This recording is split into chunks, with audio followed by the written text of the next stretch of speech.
السلام علیکم۔ میں سبحان ناصر علی بات کر رہا ہوں راولپنڈی کی تحصیل کلر سیداں سے۔ یہ بھی ایک پرانا واقعہ ہے جو میں ایک کتاب میں نے پڑھا تھا، تو میں شیئر کرنا چاہ رہا تھا حمزات کے یقین کے حوالے سے۔ تو یہ رخشندہ نامی خاتون اپنا واقعہ لکھتی ہیں، اپنی آپ بیتی۔ ان کا دعویٰ ہے کہ ایک سچی کہانی ہے، اور وہ سب کو یہی کہتی ہیں کہ حمزات کو قابو کرنے کی کوشش نہیں کرنی چاہیے۔ اور وہ یہ کیوں سمجھتی ہیں، تو وہ اپنا واقعہ بیان کرتے ہوئے کہتی ہیں کہ مجھے جب میں ابھی 18-19 سال کی تھی، تو بچپن میں جس طرح ہم سب جن بتوں کی کہانیاں سنتے ہیں، تو میں بھی اسی طرح ان کی کہانیاں سنتی تھی۔ تو میں جس طرح آج کل ہم سمجھتے ہیں کہ یہ جو سپر ہیروز ہوتے ہیں مارول کے یا ڈی سی کی فلمیں ہم دیکھتے ہیں، تو ان میں جو فلمی ہیروز ہوتے ہیں ہم ان کی طرح بننا چاہتے ہیں۔ تو بچپن میں وہ بتاتی ہیں کہ میرے بچپن میں جن بتوں کی کہانیاں سنتی تھی، تو میں ان کی طرح بننا چاہتی تھی۔ تو رخشندہ لکھتی ہیں کہ میں ان کی طرح بننا چاہتی تھی۔ میں نے اس موضوع پر ڈھیر ساری کتابیں گھر پہ لے کے آتی تھی، اور اس میں جو کچھ طریقے لکھے ہوتے تھے، وظائف لکھے ہوتے تھے، میں ہر طریقہ آزماتی تھی، لیکن مجھے کامیابی نہیں ملتی تھی۔ پھر کہتی ہیں کہ ایک دن میں ایک کتاب لے کر آئی گھر، تو وہ کتاب پڑھتے ہوئے مجھے اپنی طبیعت پر بھاری پن محسوس ہوا۔ اب میں نے محسوس کیا کہ واقعی یہ وہی چیز ہے جس کی مجھے تلاش تھی، تو یعنی اس کتاب سے مجھے واقعی میں کچھ نہ کچھ فائدہ حاصل ہوگا، یعنی جو میں چاہتی ہوں وہ حاصل ہو جائے گا۔ تو رخشندہ لکھتی ہیں کہ میں نے اس کتاب میں بہت سے طریقے لکھے ہوئے تھے، اس میں سے جو سب سے آسان طریقہ تھا وہ 3 دن کا ایک عمل کرنا تھا۔ تو میں نے اس کو کرنے کا فیصلہ کیا۔ عمل کی جو چیزیں لکھی ہوئی تھی وہ میں گھر میں اپنے کمرے میں لے آئی۔ ہم 2 بہنیں تھیں اور ایک والدہ تھی۔ تو والد صاحب کی پینشن سے گھر کا گزارا ہوتا تھا، میں جن قابو کر کے امیر بننا چاہتی تھی۔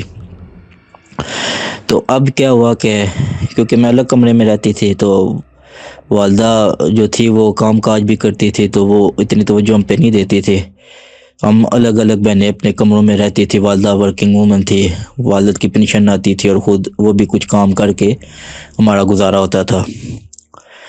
تو اب وہ بتاتی ہیں کہ میں اپنے پاکٹ منی جمع کرتی رہی تھی، اس سے وہ سارا سامان لے آئی جو کتاب میں لکھا ہوا تھا۔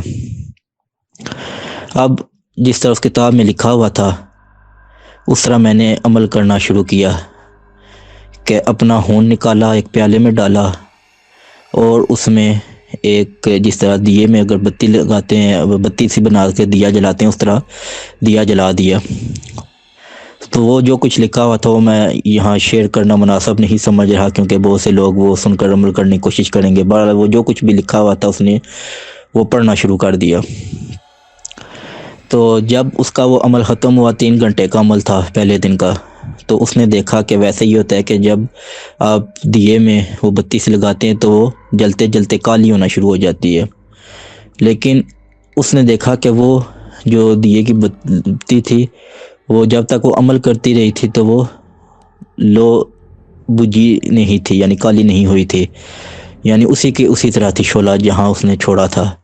اب اس کو یقین آ گیا اس کا عمل صحیح سمت میں جا رہا ہے۔ اب دوسرے دن اس نے کیا کرنا تھا کہ کالے کبوتر کا خون پینا تھا، تو اس نے وہ بھی کر دیا، اور اس کے بعد وہ 3 گھنٹے کا عمل کیا۔ آخر میں کیا کرنا تھا کہ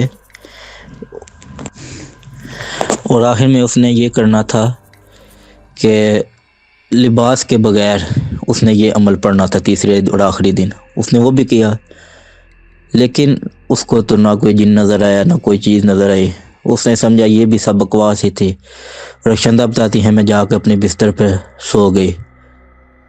جب میری آنکھ کھلی تو مجھے اپنے پورے بدن میں درد کا احساس ہو رہا تھا، اور کمرے میں مختلف جگہوں پہ خون کے مختلف دبے پڑے ہوئے تھے۔